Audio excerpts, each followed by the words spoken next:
ایک ان پڑھ آدمی کی زندگی کتے کی دم کی طرح بیکار ہے، جو نہ تو اپنے پچھلے حصے کو ڈھانپتی ہے اور نہ ہی اسے کیڑوں کے کاٹنے سے بچاتی ہے۔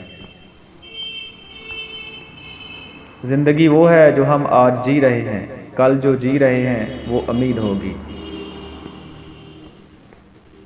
سچائی کا مکمل مفہوم اس وقت تک سمجھ نہیں آ سکتا جب تک ذاتی تجربہ نہ ہو۔